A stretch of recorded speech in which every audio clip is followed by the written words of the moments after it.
mais nous avons 17 à chaque fois en réfléchissant de façon pratique, de façon particulière, qui on peut ramener, qui on peut demander à sa famille de nous dispenser de cela. Les refus d'exécution des décisions de justice, Serigne Abo Mbacké encore. Serigne Abo Mbacké Thiam, qui dit que l'État refuse d'exécuter les décisions de justice rendues à l'international. Mais c'est une disposition de la loi du Sénégal. Nul ne peut forcer l'État à exécuter une décision. Personne ne peut exécuter l'État. Ce n'est pas international, hein? C'est national, c'est notre loi qui dit ça. Donc, il ne faut pas penser que l'État, lui, il considère que ça je le fais, ça je ne le fais pas. Quand l'État le fait, l'État s'abrite sous un texte.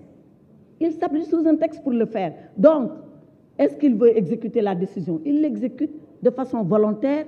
Est-ce qu'il ne veut pas exécuter la décision? Nul ne peut le forcer à exécuter une décision. Parce que l'État, c'est la puissance publique et il a ses prérogatives, il a sa qualification, il a cette responsabilité, il a ce devoir, mais il a cette protection. C'est légal. Maintenant, Monsieur le Président, le gros des questions, et là je viens au prétexte et au contexte, c'est les questions de politique et de diplomatie. En commençant par l'honorable député Abba Mbaye. Abba, que je reconnais avec sa fibre et sa formation, qui me dit diplomatie de bon voisinage, faire de telle sorte que nous puissions éviter tous ces contentieux pour l'intérêt majeur que nous avons. Oui, honorable député, nous sommes tout à fait d'accord et c'est à ça que nous travaillons.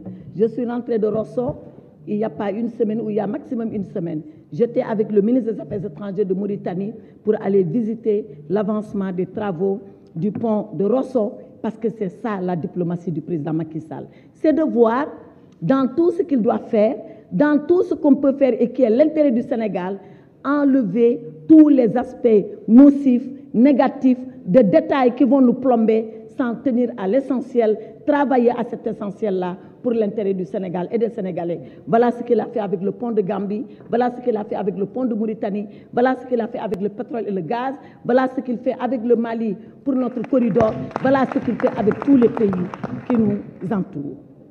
De la grande diplomatie, de la haute diplomatie, de la diplomatie de paix et de la très haute diplomatie. Voilà celle du président Macky Sall. Maintenant, les diplomates. Les diplomates, on a parlé de oui, on a politisé les consulats. On a dit oui, les consulats ont été agressés parce que c'est devenu des lieux politiques. Mesdames, Messieurs les députés, je voulais qu'on s'entende sur une chose. Faire la politique est peut-être la chose la plus noble au monde, et vous tous, vous la faites. Mais faire la politique, ça n'a jamais voulu signifier la violence. Et moi, je suis choquée de voir que des députés ici se sont indignés du fait que j'ai fermé le consulat alors que personne n'a dit pourquoi est-ce qu'on a cassé les consulats. Mais pourquoi? Qu'est-ce qui a justifié qu'on aille à Milan, qu'on casse le consulat de Milan, qu'on éparpille les documents de Milan, qu'on détériore le matériel de passeport de Milan, qu'on détériore le matériel de carte nationale d'identité de Milan? Mais c'est des actes de vandalisme et de sabotage. C'est des actes de vandalisme et de sabotage. Quand nous avons fermé les consulats, c'est vrai, quelqu'un l'a dit, on aurait pu peut-être fermer Milan, fermer Paris, fermer Bordeaux, fermer New York, pour ce que vous en savez, et laisser les autres ouverts. Mais on a dit, on prend une mesure radicale. Ce que nous voulons, c'est que les Sénégalais s'arrêtent et se disent qu'est-ce qui est en train de se passer. Et on a eu ça ici dans mon dossier. Je peux vous donner lecture, hein, parce que moi, quand je dis vous avez fait une faute, je dis voilà la faute. Mes documents sont là. Tous les communiqués que j'ai reçus de soutien pour la fermeture des consulats. Tous les communiqués, ils sont là. Le dernier d'un organisme qui s'appelle SOS Casamance, que je ne connais même pas, mais qui a déploré le saccage des consulats et qui a dit oui, d'accord, moi, quand je reçois les communiqués, il n'y a pas de couleur politique dessus. On ne me met pas le drapeau de l'APR, on ne me met pas Yewwi, on ne me met pas PDS. C'est des Sénégalais comme vous et moi qui m'ont écrit. C'est ça que je remarque moi. C'est des Sénégalais comme vous et moi qui s'indignent de ça. Et d'autres encore. C'est vrai, j'aurais mieux apprécié même que ça soit encore d'autres. Mais si c'est des Sénégalais de l'APR, alors bravo à eux de m'avoir écrit. Je le dis parce que c'est la vérité. Alors, quand nous avons fermé, c'était pour provoquer l'effet de choc. Vous savez ce qui se passe à Milan? Vous savez ce qui se passe à Milan? Pendant des jours, on ne pourra pas délivrer de passeport. Pendant 10 jours. Pendant des jours, on ne pourra pas rapatrier les dépouilles. Aujourd'hui, je suis en train d'autoriser le consul de Milan de faire rapatrier, de Naples, de faire rapatrier les dépouilles de Milan.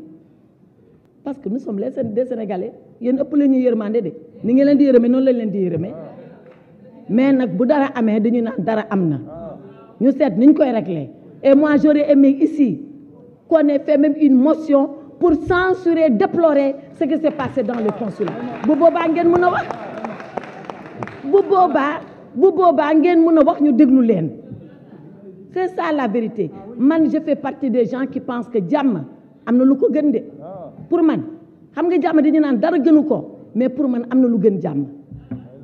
Xam ngeen lan moo gën jàmm? Dëgg. Wax dëgg moo sut jàmm. Nit ñi bu ñu waxantewul dëgg jàmm du mës a am. Kon boog bu dëgg amee nañu waxante dëgg ji te dee loolu la fi wax no wax dëgg ji de tee loolu fi des nañu waxante dëgg. Consulat yi nañ leen bàyyi sekk ñu dara ak politique bi ñuy dox ñun. Consulat yi nañ leen bàyyi sénégalais yëpp lañ fa nekkal. Consulat yi nañ leen bàyyi parce que ku yeewu suba dem sa consulat. Consulat yi nañ leen bàyyi parce que ku deele ñu jox la kayit pour nga delloo si sa néew. Consulat yi nañ leen bàyyi ku jur sa doom nga dem fa.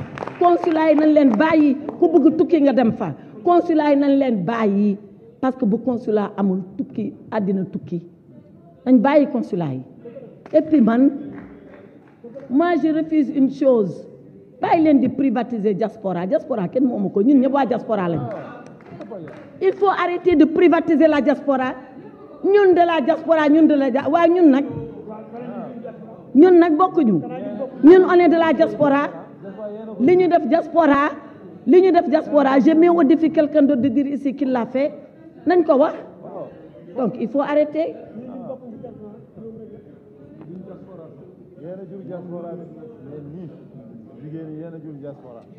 Ça c'est sur le vandalisme, c'est comme ça que je l'appelle.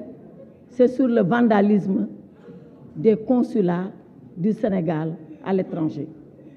On est le seul pays qui a manifesté, dont les fils ont manifesté et dont les fils ont cassé les immeubles à l'étranger. On est le seul pays. Man gisuma ko fenn ku am beneen image nga won ma ko. Ku am beneen image nga wax ma ko.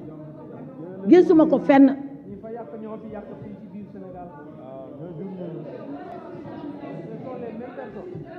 Oh non, honorable Ibrahima yow maa ngi ñëw.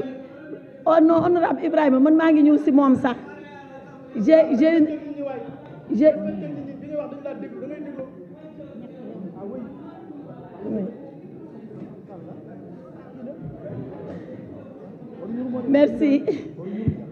Merci honorable député. Man je suis avocat de métier wax def maa ñor. Parce que damay wax ñu may fay ci lay teddee moo tax képp kuy wax dinaa la déglu ba nga teeral mais su ma lay tontu bëgg naa nga déglu ma parce que loolu respect la. Donc Ibrahima, honorable député Ibrahima Diop, c'est à vous que je voulais en venir en me rappelant ce que j'avais dit dans ce fameux amphithéâtre à l'université Gaston Berger de Saint-Louis. Mais leçon yi ngi si jàng bariwul de yi nga jàng fii am na loo xam ne maa ko wax mais waxewu ma ko woon foofu de. Donc defe naa war ngaa delluwaat université man sama bopp ma demaat université ñu defaat leçon bi encore nga gën a jàng parce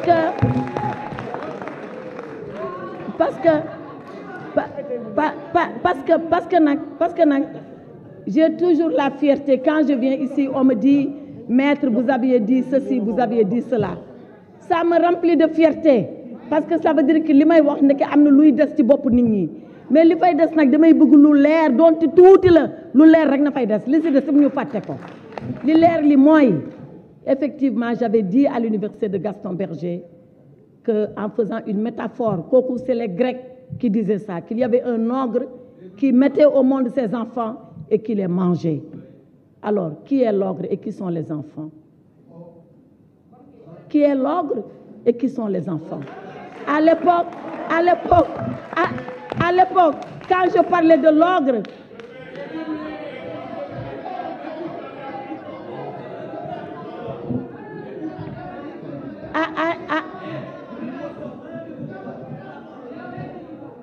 à l'époque, quand je parlais de l'ogre,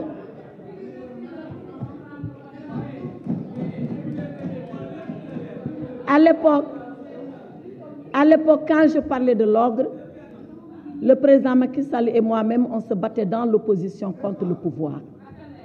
À l'époque, quand je parlais de l'ogre, nous étions nous les enfants et vous avec moi les enfants. À l'époque, l'ogre, ça ne pouvait pas être Macky Sall. À l'époque, même si les enfants c'était nous, l'ogre ce n'était pas Macky Sall. Alors, si vous devez maintenant faire la métaphore, faites la métaphore à bon escient, ne la sortez pas de son cadre, ne la sortez pas de son contexte. Alors l'autre leçon, c'est Ismaïla Diallo. L'autre leçon, c'est Ismaïla Diallo. Moi, je suis fière que vous venez répéter ici ce que j'avais dit. Ismaïla Diallo me répète une leçon où j'avais comparu à TFM. On a TFM on a que Mamoudi Ibrakan Warno. On a fait Hagi Limadi Siftoro et Dachumi Diabom. Donc, à l'époque, Mamoudi Ibrakan m'avait dit, est-ce que vous êtes une révoltée? Je lui ai répondu, quand dire la vérité, c'est se révolter, oui, je suis une révoltée. Quand défendre mon pays, c'est se révolter, oui, je suis une révoltée. Quand seulement refuser l'injustice, c'est se révolter, oui, je suis révoltée. Aujourd'hui, ce matin, Ismaïla Diallo, honorable député, je ne suis pas révoltée, mais je suis indignée. Je suis indignée quand la violence gagne mon pays. Je suis indignée quand ce sont des Sénégalais qui lèvent des armes contre d'autres Sénégalais. Je suis indignée quand un député ici, à cette tribune-là, dit voilà quelles sont les armes au Sénégal, les mitraillettes, les ceci, les calibres. Depuis quand on a ce débat de violence au Sénégal?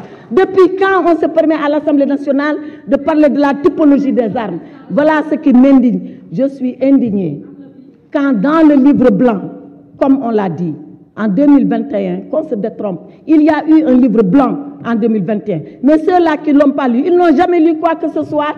Ce livre blanc non plus, ils ne l'ont pas lu. S'ils l'avaient lu, ils auraient compris ce qu'il y a dedans. S'ils l'avaient lu, ils auraient su que ce n'est que justice. S'ils l'avaient lu, ils auraient compris que de façon rationnelle, méthodique, on a exposé les faits. Les faits, c'est quoi? On a voulu attenter à la sécurité du Sénégal. Les faits, c'est quoi? On a voulu couper l'électricité. Les faits, c'est quoi? On a voulu couper l'eau. Les faits, c'est quoi? On a attaqué des policiers, on les a traînés dans la rue. Les faits, c'est quoi?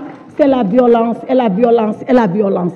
Arrêtons-nous, regardons-nous en face et faisons la paix, rien que la paix, rien que la paix. Que chacun prêche pour sa chapelle et que la démocratie triomphe au Sénégal. Voilà la vérité et voilà ce qu'il y a dans ce livre blanc et pas autre chose qu'on est venu raconter. Monsieur le Président, je vous remercie.